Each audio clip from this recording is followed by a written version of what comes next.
Khamenei ने जो सोचा नहीं था वो हो गया है। ईरान के परमाणु ठिकानों पर जबरदस्त अटैक की खबर आ रही है और हमला किसने किया है यह मालूम नहीं, लेकिन ईरान को नुकसान बहुत ज्यादा हुआ है। और यह हमले सिर्फ न्यूक्लियर फैसिलिटीज पर ही नहीं बल्कि ईरान के करीब करीब सभी सरकारी दफ्तरों पर हुआ है।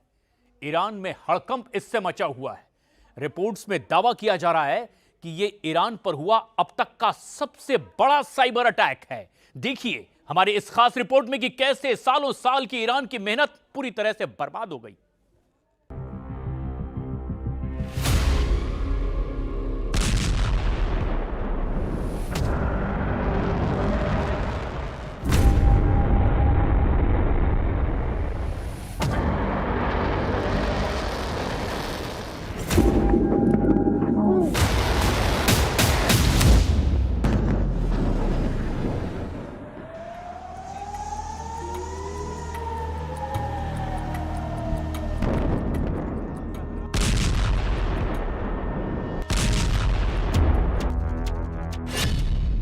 ईरान पर बहुत बड़ा साइबर अटैक।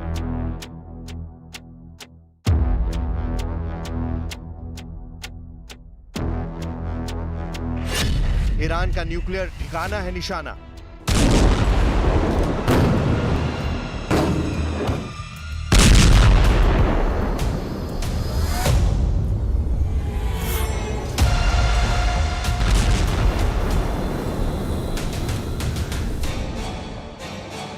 ईरान का महत्वपूर्ण डेटा हुआ चोरी।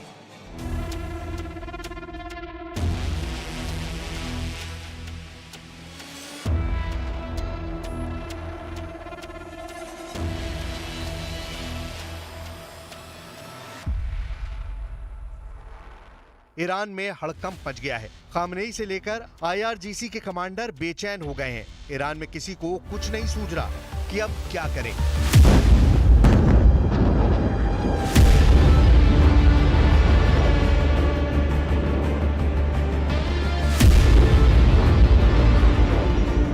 क्योंकि एक ही झटके में ईरान की सालों की मेहनत चोरी हो गई है। जी हाँ, बिल्कुल सही सुना है आपने। न मिसाइल चली न किसी ने बम की आवाज सुनी, लेकिन ईरान को इतना बड़ा झटका लगा है कि वो औंधे मुंह गिर गया है।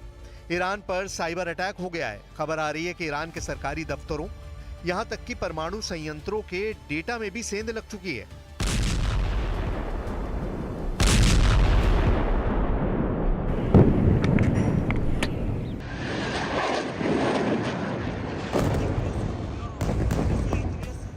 ईरान में ये साइबर हमला किसी एक जगह या डिपार्टमेंट में नहीं हुआ, बल्कि चौतरफा हुआ है। ईरान का शायद ही कोई दफ्तर हो जहां सेंध ना लगी हो। खबर ये भी आ रही है कि ईरान पर हुए साइबर अटैक में हैकर्स ने ईरान के परमाणु संयंत्रों से जुड़ी अहम जानकारियां भी उड़ा ली हैं। जो रिपोर्ट आई है उसके मुताबिक ईरान पर यह साइबर अटैक शनिवार को एक साथ हुए हैं। इन साइबर हमलों के बीच ईरान सरकार की लगभग सेवाएं रुक गई हैं। कहा जा रहा है कि ईरान पर इजराइल की जवाबी कार्रवाई का यह पहला कदम है। ईरान पर साइबर अटैक की जानकारी खुद वहां के साइबर स्पेस की सर्वोच्च परिषद के पूर्व सचिव फिरोजाबादी ने दी है। फिरोजाबादी ने कहा कि ईरान सरकार के लगभग हर सेक्टर, न्यायपालिका, विधिका और कार्यपालिका इन साइबर हमलों से प्रभावित हुए हैं। हमारे परमाणु संयंत्रों के साथ साथ ईंधन वितरण, नगरपालिका सेवाएं, परिवहन और बंदरगाह जैसे महत्वपूर्ण नेटवर्क पर भी साइबर हमला हुआ है।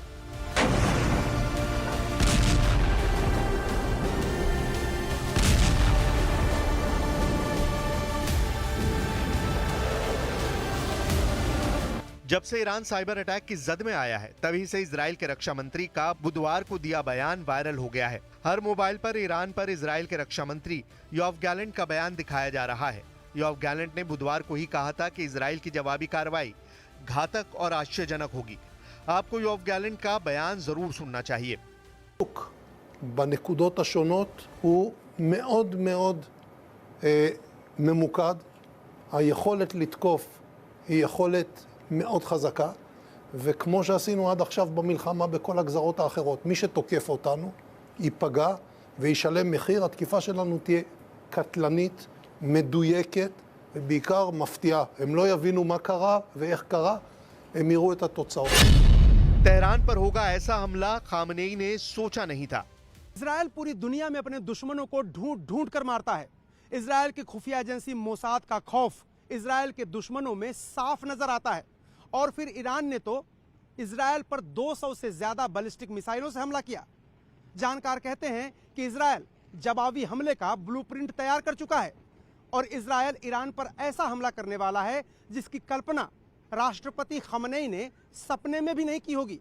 इस बीच ईरान पर हुए साइबर अटैक का इजराइल की किसी एजेंसी ने अब तक कोई जिम्मेदारी नहीं ली। ईरान पर ये साइबर हमले ऐसे वक्त हुए हैं जब शुक्रवार को ही अमेरिका ने इजराइल पर ईरान के मिसाइल हमले के जवाब में ईरान पर प्रतिबंधों को और बढ़ा दिया है।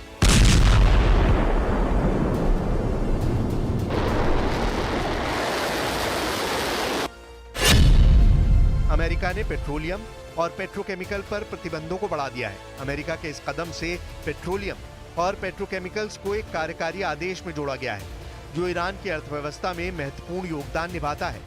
अमेरिका के इस बैन का मकसद ईरान के परमाणु और मिसाइल प्रोग्राम का सपोर्ट करने के लिए सरकारी पैसे को रोकना है।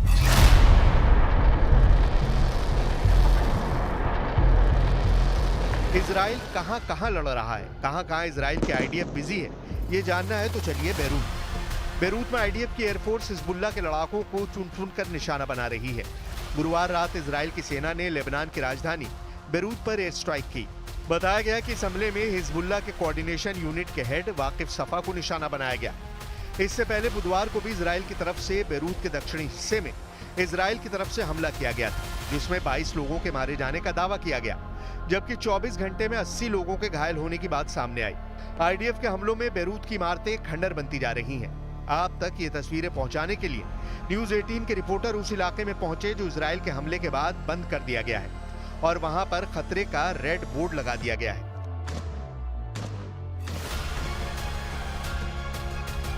इस वक्त जहां पे हूं बेरूत में, यह है दाहिया जो हिल गया है धमाकों से, जो हिल गया है रॉकेट से, मिसाइल से। और ये जो आप इर्द गिर्द देख रहे हैं ये हर तरफ से तबाही है। मैं दूसरे साइड से आपको दिखाने की कोशिश करूंगा। ये आप देख सकते हैं यहाँ की गाड़ियाँ किस तरीके से बर्बाद हुई हैं क्योंकि यहाँ पे लगातार इसराइल की तरफ से स्ट्राइक्स की जा रही हैं और यहाँ पर इसराइल को लगा था कि हिजबुल्लाह के कमांडर इस एरिया में है और जहाँ पे भी उनको कोई इन्फॉर्मेशन मिलती है वो उन्हीं इलाकों को बर्बाद कर देते हैं। और ये आप देख सकते हैं कि ये बिल्कुल बड़े पैमाने पे यहाँ तबाही हुई है। बेरूत एयरपोर्ट पर लोगों की भीड़।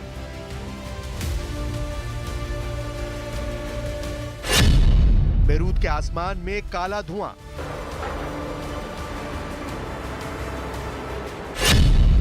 कई देशों ने बंद की अपनी उड़ान। इस तस्वीर को देखिए, ये तस्वीरें बेरूत एयरपोर्ट की हैं।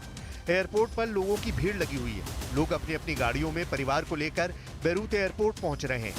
इजराइल की बमबारी से लोग बेहद डरे हुए हैं। लोगों की ये सारी कवायद अपनी जान बचाने के लिए। ये उस बेरूत एयरपोर्ट की तस्वीरें हैं जो हमेशा मुसाफिरों और जहाजों से गुलजार रहा करता था।